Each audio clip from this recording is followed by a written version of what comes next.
오늘 하나님께서 우리 주신 말씀은 시편 46편 1절에서 11절의 말씀으로 어디로 피하시렵니까? 라는 제목으로 하나님의 말씀을 선포합니다. 오늘 본문은 아시는 것처럼 우리 사순절 묵상 말씀, 어제 말씀이기도 했죠. 어제 제 카톡방에 글을 남기면서 했던 것처럼 좀 일이 좀 있었습니다. 지난주에 제가 소위 영업을 뛰러 서울까지 갔습니다. 왜냐하면 우리 전시회가 얼마 남지 않아서 전시회에 올 만한 사람들을 찾고, 목사님이 이분은 좀 교회가 좀 재력이 좀 있으니까 와서 좀 물건을 사주지 않을까? 라는 생각분들을 좀 찾아가지고 갔습니다.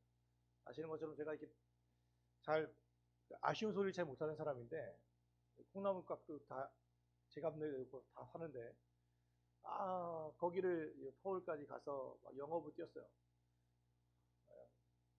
그런데 생각보다 영업이 잘 안 되더라고요. 힘들더라고요. 그리고 특별히 이제 뭐 코로나 상황도 그렇고 또 교회들도 어렵고 하니까 그래서 어쨌든 하고 돌아오는데 마음이 좀 별로 좋지 않더라고요. 자존감도 무너지고 아주 좀 어려운 마음으로 왔어요. 그러다가 어제 다시 시편 46편을 보면서 정말 하나님 앞에 부끄러움을 느꼈어요. 뭐냐면 내가 의지하는 게 누굴까라는 생각을 하게 된 거예요. 하나님을 내가 의지하는가? 돈 많은 목사님을 의지하는가? 내 생각에 내 계산에 이 사람이 딱 해줄 것 같은데 이 사람은 좀 그래도 좀 해주지 않겠나? 나의 관계가 있고 좀 어느 정도 교회 규모가 있고 하니까 이분들이 좀 해주지 않을까? 내가 이미 벌써 계산이 다 돼 있고 근데 그게 무너지니까 내가 무너지는 거예요. 오늘 시편 46편 1절의 시작이 이거거든요. 하나님은 우리의 피난처시요 힘이시니 환난 중에 만날 큰 도움이시라. 내가 그동안 사람을 목사이지만 사람을 의지하고 살았구나라는 것이 확 느껴졌어요. 오늘 말씀 앞에서 다시 한번 꼬꾸라지게 되는 거예요. 오늘 여러분 혹시 그 마지노선이라는 말을 혹시 아십니까? 마지노선? 마지노선이라는 말을 어떤 요즘 그 애들은 이거 사자성어인 줄 안다고 그러더라고요. 마지노선은 사자성어가 아니라 마지노라고 하는 프랑스 국방부 장관이 만든 방어선이에요. 그게 뭐냐면 이거거든요. PPT를 보여주세요. 이게 마지노선의 일부예요. 이게 언제냐면 1931년부터 1936년까지 프랑스가 독일과의 경계 앞에서 얘네들 1차 대전 때 독일에게 워낙 당했기 때문에 다시 또 세계 2차 대전이 생기면 독일을 막아야겠다 싶어가지고 약 그 당시 가격으로 29억 프랑, 그러니까 지금으로 얘기하면 약 2조 1천억 정도의 금액을 가지고 이 사람이 앙드레 마지노라고 하는 프랑스 국방장관이거든요. 2조 1천억 정도의 돈을 들여가지고 무지무시한 돈을 들인 거예요. 얼마나 했냐면 750km 정도의 방어선을 만들었어요. 그리고 공사 기간도 5년, 1931년부터 1936년까지 완전히 독일이 쳐들어오면 막으려고 대대적인 공사를 해놨어요. 그리고 드디어 세계 2차 대전이 딱 터졌어요. 이 마지노선이 어떻게 됐을까요? 마지노선은 무너지지 않았어요. 대신에 다음 장을 보면 독일이요. 마지노선이 저기 밑에 보이는 빨간색 쪽인데 프랑스 파리가 안쪽에 빨간색이 있고요. 독일이 이렇게 안 들어오고 위에 있는 벨기에를 치고 들어왔어요. 그러니까 프랑스에서는 독일과의 딱 경계선으로 해서 빨간색으로 쫙 막아놨거든요. 750km까지 돈을 다 들여가지고. 근데 독일이 일로 안 들어오고 벨기에와 프랑스 연결하는 딱 요 지점, 약점을 파고 들어왔어요. 그래서 뺏긴 데가 어디냐면 알자스와 로렌이라고 하는 역시 마지막 수업이라고 하는 유명한 단편 소설이 있잖아요. 그래서 그날 지각하고 갔더니 다 프랑스 수업으로 마지막이고 이제 독일어를 배우는 장면이 마지막 수업 있잖아요. 그때 지방이 바로 이 알자스와 로렌 지방이에요. 이 마지노선과 연결되어 있는 거예요. 그러니까 마지노선을 피해서 들어와가지고 완전히 무너져 버린 거예요. 뭘 의미해요? 마지노선이라는 건 우리가 보통 여기까지는 내 마지노선이야. 물러설 수 없는 최후의 선이라고 생각하잖아요. 마지노선을 이렇게 만들어 놨는데 근데 그게 어떻게 됐다는 거예요? 무너졌다는 거예요. 마지노선은 있지만 생각지도 않았던 일이 벌어지면서 프랑스가 다시 또 굴욕을 당해요. 세계 2차 대전 때. 마지노선은 우리에게 역사적인 큰 교훈을 준 거예요. 내가 어떤 이 사람을 의지했는데 내가 그래도 이 누군가를 딱 의지했는데 이게 무너져 버리는 거예요. 인간의 한계예요. 그러므로 오늘 시편 46편 1절은 우리에게 강하게 이렇게 얘기합니다. 46편 1절 같이 읽습니다. 시작. 하나님은 우리의 피난처시요 힘이시니 환난 중에 만날 큰 도움이시라. 하나님이 누구냐? 하나님이 누구시냐? 하나님은 우리의 피난처시다. 피난처. 피난처라는 말이 한자로잖아요. 피할 피자에 난리 난자 곧 첫자예요. 그건 뭐예요? 난리를 피하여 가는 곳이에요. 그게 피난처예요. 피난처. 난리가 나면 피해야 돼요. 그게 하나님이에요. 어려움을 피하여 가는 곳이 바로 피난처란 말이에요. 그러니까 환난 중에 우리가 가야 할 곳은 하나님께로 가는 거예요. 우리는 사실 피난처가 필요할 만큼 연약한 존재라는 것을 인정해야 돼요. 아무리 뛰어나고 찬란한 인생도 사라질 때가 있어요. 우리가 연예인들을 뭐라고 부르죠? 영어로 얘기하자. 스타라고 하잖아요. 스타. 참 누가 지었는지 맞는 것 같아요. 한때 전 국민을 떠들썩하게 하고 막 이 사람 노래 뭐 이 사람 이름 하나면 다 끝나는 사람들이 있잖아요. 근데 그들이 스타예요. 스타. 스타의 특징은 뭐예요? 반짝였지만 어느 순간 금세 사라진다는 거예요. 그때 우와 했지만 어느 순간 착 하고 잊혀져가는 존재가 바로 스타. 어떤 인생도 흥망성쇠를 경험하지 않을 수가 없어요. 절정기가 있으면 쇠락기가 있어요. 우리 인생도 그런 인생이란 말이에요. 젊을 때는 아무것도 필요 없는 것 같고 내 몸 하나면 다 될 것 같고 내 지식이면 될 것 같고 내 체력이면 다 될 것 같지만 꺾여요. 안 된다는 것을 알게 돼요. 한계가 있다는 것을 알게 돼요. 내가 할 수 없는 일이 너무 많다는 것을 알게 돼요. 나하고는 전혀 상관없이 난리가 나면 그저 그렇게 사라지는 게 우리라는 것을 알게 돼요. 그러므로 야고보서 4장 14절은 이렇게 얘기했어요. 내일 일을 너희가 알지 못하는도다. 너희 생명이 무엇이냐? 너희는 잠깐 보이다가 없어지는 안개니라. 우리 인생을 안개로 비유해놨어요. 잠깐 있다가 보이지 않는 안개. 또 잠언 27장 1절은 너는 내일 일을 자랑하지 말라. 하루 동안에 무슨 일이 일어날는지 네가 알 수 없습니다. 내일 일을 미리 자랑하지 마라. 오늘 무슨 일이 일어날지 알 수 없다. 저도 보니까 그래요. 예전에는 친구, 동기들의 부모님의 장례가 저희 카톡방에 나왔다면 이제는 우리 동기들 목사가 직접 목숨을 잃어가는 장례식이, 우리 동기들의 동기 목사들의 장례식이 조금씩 우리 단톡방에 나타나기 시작했어요. 이렇게 흘러가는 거예요. 그렇죠?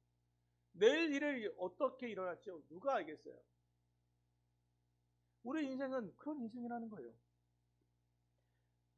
하나님은 우리의 피난처예요. 그러므로 우리가 연약할 때, 우리가 고통을 당할 때, 우리가 난리를 만날 때 가야 할 곳이 바로 하나님이라는 거예요.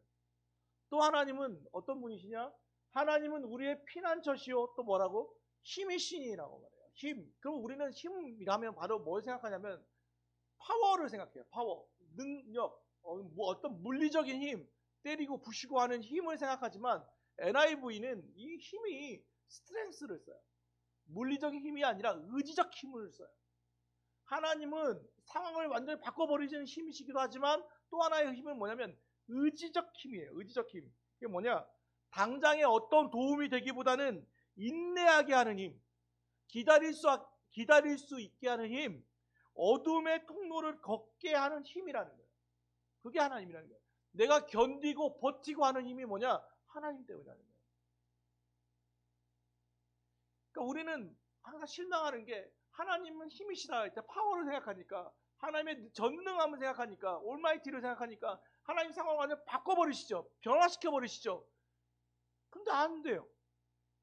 그런데 하나님은 그 힘도 있지만 하나님이 잘 쓰시는 힘은 견디게 하시는 힘이에요. 이기게 하시는 힘이에요. 왜? 하나님의 관점은 우리한테 있거든요. 이 일을 통해서 나를 변화시키시는 데 힘이 있어요. 하나님의 초점이 거기에 있어요.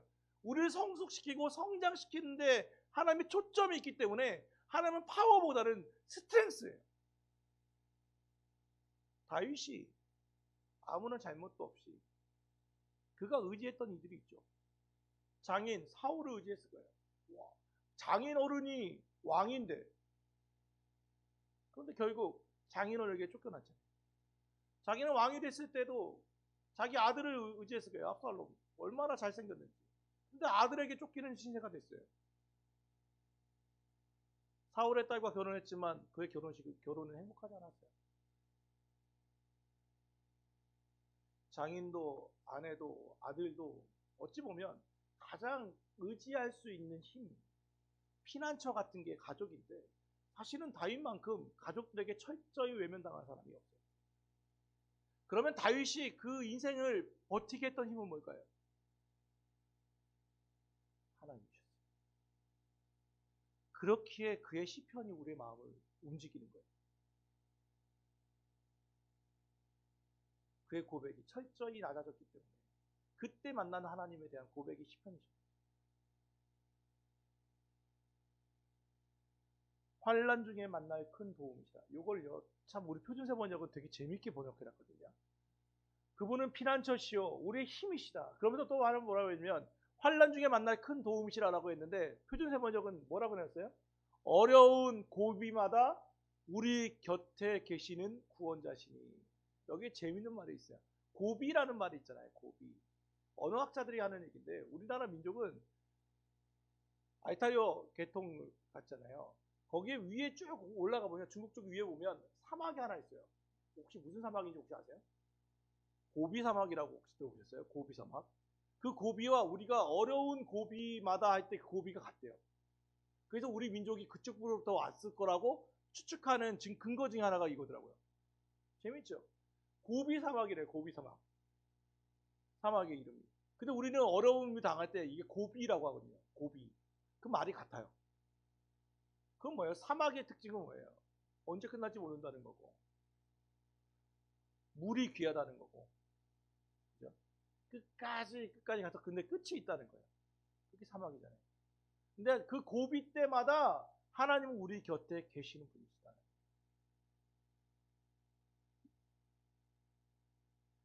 하나님은 우리의 피난처시며 힘이시며 고비 때마다 우리 곁에 계시는 큰 도움이시라.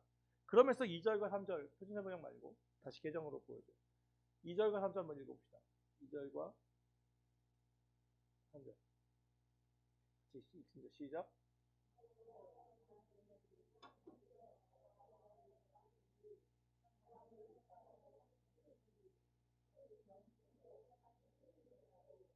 는 두려워하지 아니로다. 그러므로 하나님은 우리의 피난처다. 우리의 힘이시다. 우리의 도움이시다. 그러므로 어떤 일이 벌어지든, 그게 뭐예요? 산이 흔든다는 게 뭘 의미해요? 지진과 땅이 변하는 것. 산이 흔들릴 때는 언제예요? 지진 났을 때잖아요. 바닷물이 뛰어노는 건 뭐예요? 쓰나미예요. 지진과 쓰나미. 이게 얼마나 무섭냐면, 인도네시아 쓰나미가 2004년도에 일어났을 때 30만 명이 죽었고요.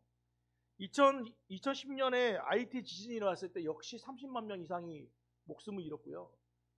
쓰나미 같은 경우에 미국의 카트리나가 일어났을 때, 태풍이 일어났을 때 약 2005년에 그 세계 최강대국이라고 하는 미국의 죽은 이들이 10,000명이 넘고요. 일본 쓰나미가 2011년에 일어났을 때 역시 14,000명 정도가 목숨을 잃었고요. 그러니까 이 지진과 쓰나미라고 하는 것은 땅이 한번 흔들리고 바다가 일어나면 우리는 한순간에 휩쓸려 버리는 나약한 존재라는 거예요. 이게 자연재해잖아요. 자연재해. 그게 갑자기 일어나도 그런데 두려워하지 않는데요. 두려워하지 않는데요.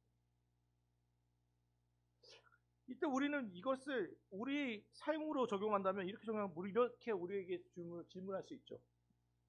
나의 삶에 땅이 흔들리고 바닷물이 솟아나는 위기를 경험한 적이 있는가? 그리고 그때 나는 무엇을 의지했는가? 나를 지탱해 준 것은 무엇인가? 여러분 인생 가운데도 역시 땅이 흔들리고 바닷물이 휘용했을 때가 있을 거예요.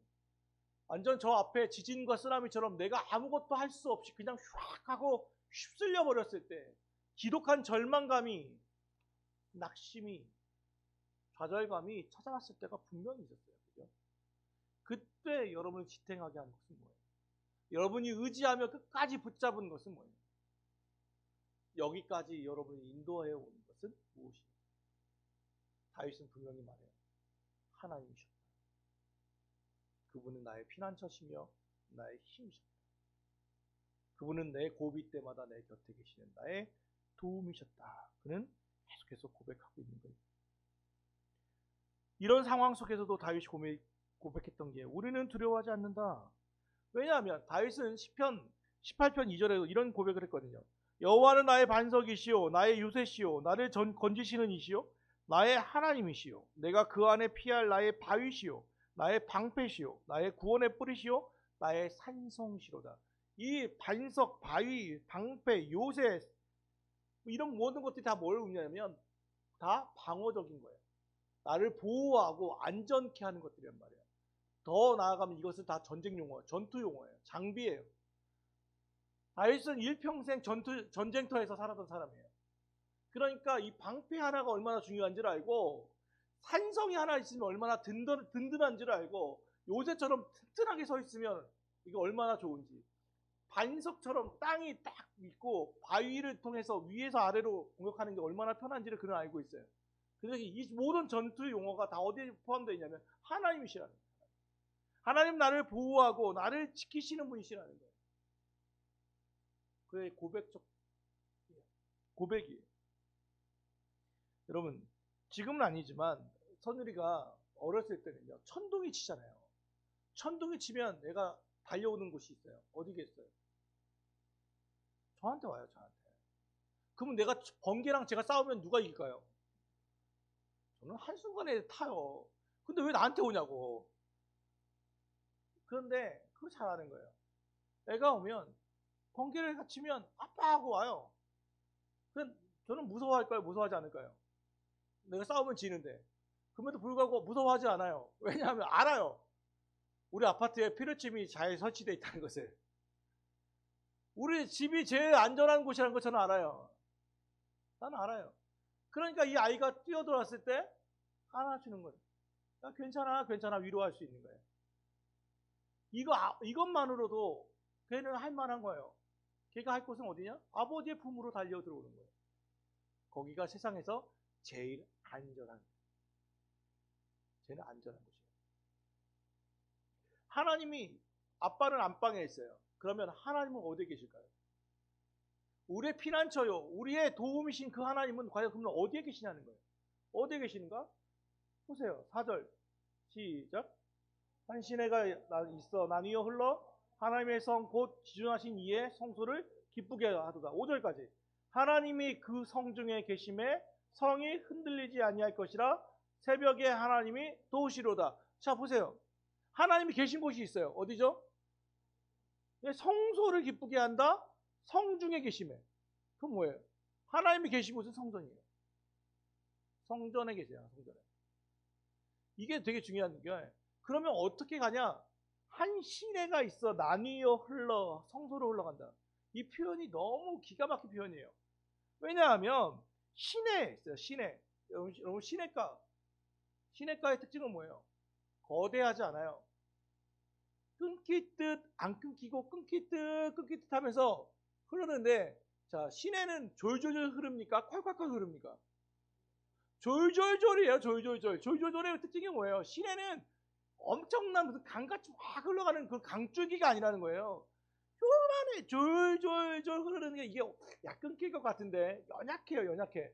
끊길 것 같은데 또 무더우면 끊기기도 해. 말라요. 말라. 그런데 또 비가 오고 막 이러면 또 그 길을 또 따라서 가. 흘러가. 끊길 듯 안 끊기고 끝까지 가서 흘러가는 곳이 어디냐? 예루살렘 성이에요. 이 당시에 이 말씀을 살펴보면 예루살렘은요 사실은 산악지대라서 물이 귀한 곳이에요. 이 시내와 시내가 만나서, 그러니까 물이 예루살렘의 고민은 뭐냐면 적군이 예루살렘을 막아버리면 포위하면 물이 없어서 항복할 수밖에 없는 구조예요. 그래서 히스기야 때 이 시내와 시내를 연결했을 때 셈이 됐던 그거를 200m 이상을 파가지고 예루살렘 성에다가 히스기야의 셈이라고 하는 것인데 이 시내의 물을 성중에서 먹을 수 있도록 해놨어요. 그게 히스기야의 성이에요. 셈이에요. 그러니까 물이 그만큼 귀하다는 거예요. 시내는 하찮은 거예요. 연약한 거예요. 별거 안 되는 거예요. 그런데 산에서는 너무도 귀한 거예요. 여러분 산에 올라가 보면 커피가 여기서 200원, 300원인데 한번 산에서 커피 한번 마셔보세요. 얼마예요? 3,000원도 좋고 2,000원도 좋아요. 막 라면은 가격이 이 사발면의 가격이 얼마나 올라가는지 왜요? 산에서는 그게 가장 필요한 거예요. 여기서 생수는 500원이지만 거기 가면 2,000원이에요. 왜? 가장 필요한 게 그거예요. 시내는 연약한 존재라니까요. 그런데 그게 쫙 산까지만 올라가면 그게 제일 귀한 거예요. 우리가 예루살렘으로 가는 성도라고 생각해 보세요. 시내라고 생각해 보세요. 끊길 듯.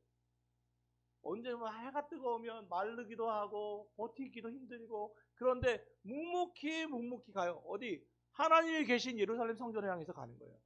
흘러가는 거예요. 갔더니 하나님이 뭐예요? 지존하신 이의 성소를 기쁘게 한대요. 하나님이 야 잘 왔다 하고 기쁜 거예요. 생각해 보세요. 천둥이 칠 때 제 딸이 막 뛰어들어왔을 때 애가 통뼈거든요. 애가 얼마나 무섭겠어요. 달려들 때. 그런데 아이가 어려울 때 나를 찾아오는 게 귀찮음이 아니라 기쁨이래요.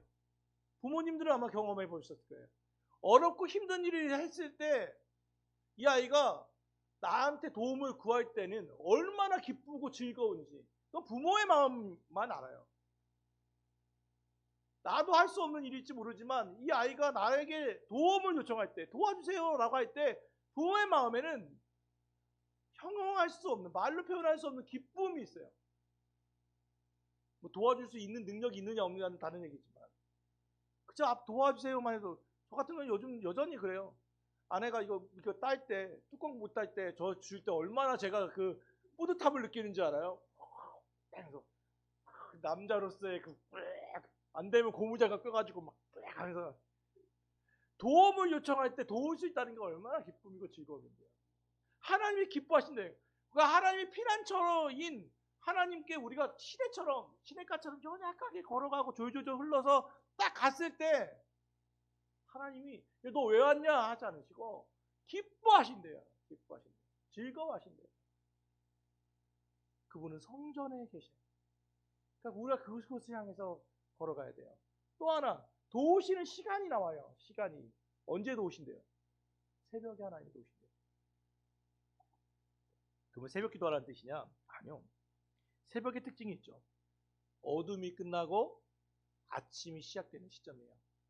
어둠이 가장 어두울 때예요. 어둠의 절정이에요. 그리고 빛이 시작되는 거예요. 그게 새벽이에요.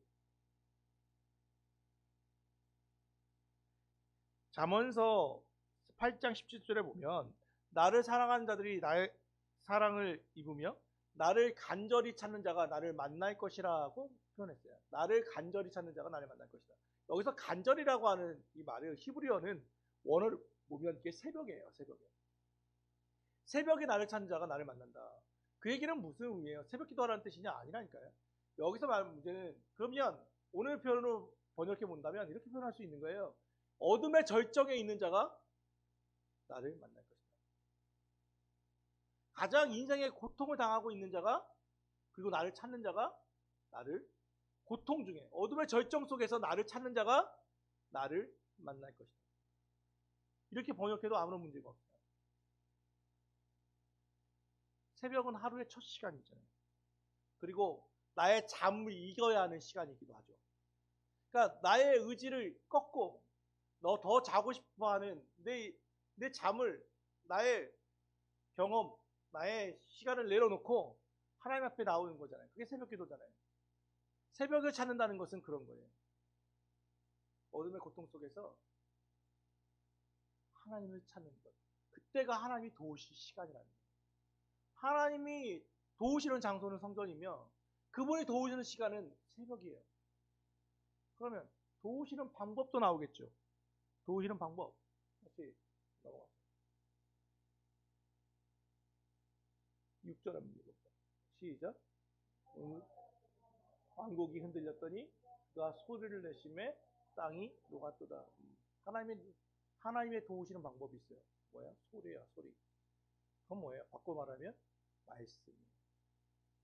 한번 이 천지를 창조를 우리는 자꾸 잊어요. 천지를 창조하실 때 태초에 있었던 게 뭐예요? 하나님이 빛을 만드실 때 뭐라고 하셨어요?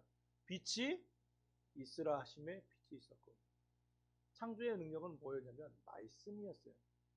말씀이었어요. 그러니 하나님의 도우시는 장소는 성전이시며, 도우시는 시간은 새벽이시며, 도우시는 방법은 뭐냐? 말씀이에요. 한 말씀만 하옵소서. 예수께서 많은 병자들을 고쳤던 방법이 뭐예요? 말씀이셨어요. 요란한 무슨 구탱이를 하신 게 아니라 나으라 하심에 나았어요. 떠나라 하심에 귀신들이 떠났어요. 말씀의 능력이에요. 우리가 이 시간에 와 있는 이유는 뭐예요? 우리가 예배의 중심을 우리가 말씀으로 보는 이유가 뭐예요? 이 모든 경험에서 그런 거예요. 여러분이 지금 다 같이 저 말고도 할 말이 너무 많은데도 불구하고 여러분이 침묵하시고 목사의 말을 귀 기울이는 건 뭐예요? 이게 내 말이 아니라, 목사의 말이 아니라, 경험이 아니라 나를 통해 말씀하시는 하나님의 말씀이라고 믿기 때문이 아닙니까? 말씀이에요, 말씀. 왜? 우리는 이 경험했어요. 이 말씀이 나를 살릴 수 있다는 거예요. 이 말씀의 능력이 있다는 걸 우리는 알았어요. 그러니 여전히 그 말씀은 어둠의 절정 속에서도, 고통의 환난 중에도 여전히 일하실 수 있다라는 거예요. 그럼 내가 할 것은 뭐냐? 10절 한번 읽어볼게요. 10절. 우리가 할 일이 있어요. 10절. 시작. 이르기를 너희는 가만히 있어 내가 하나님됨을 알지어다. 내가 문나라 중에서 높임을 받으리라. 내가 세계 중에서 높임을 얻으리라 하시도다. 너희는 가만히 있어 내가 하나님됨을 알지어다. 내가 할 수 있는 건 뭐예요? 하나님께 성수에 와서 하나님의 새벽을 기다리며, 하나님의 시간을 기다리면서 가만히 요동하지 않는 거예요. 안달하지 않는 거예요. 이걸 표준세 번역은 10절은 이렇게 번역해놨죠.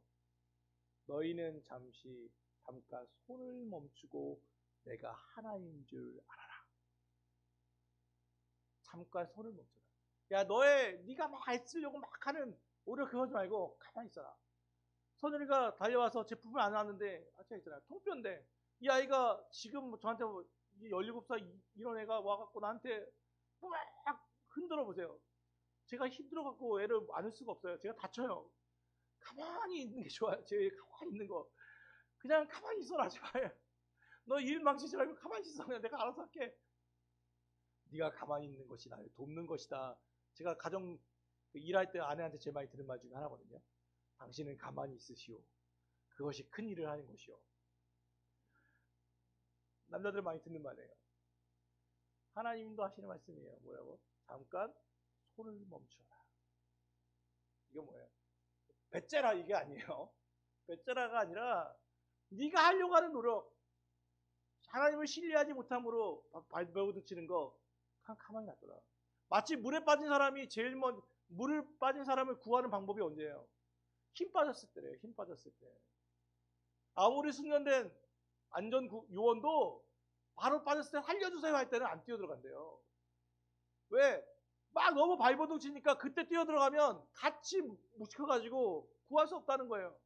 그러니까 어떻게 해요? 살려주세요 못하고 하고 힘 빠졌을 때 가서 뒤에 목을 잡고 구해낸다는 거 아니에요? 가만 발버둥 칠 때는 건드리는 게 아니래요. 그게 새벽이에요. 우리의 힘이 빠졌을 때, 내 목소리가 죽었었을 때, 내 볼륨이 줄고 하나님의 볼륨이 높아갈 때, 그때가 하나님이 일하실 때라는 거예요. 우리는 뭘 해야 하냐? 가만히 있어. 잠깐 손을 멈춰라. 그리고 하나님이 진짜 하나님이구나 라는 것을 알아요. 하나님은 진짜 하나님이시구나. 하나님의 하나님됨을 인정하는 거예요. 그게 우리가 할 일이에요. 말씀을 이제 정리하죠. 하나님은 우리의 피난처시며 우리의 힘이십니다. 환란 중에 만날 큰 도움이십니다. 그러므로 산이 흔들리고 바닷물이 솟아도 두려워하지 않는 것은 성소에서 새벽에 말씀으로 도우시는 하나님 때문입니다. 나는 그 안에서 가만히 있을 것입니다. 나는 내 손을 멈추고 그분의 일하심을 기다릴 것입니다. 그것이 바로 오늘 말씀의 유언입니다. 여러분 오늘 설교의 제목으로 넘어가죠. 여러분은 어디로 피하시렵니까?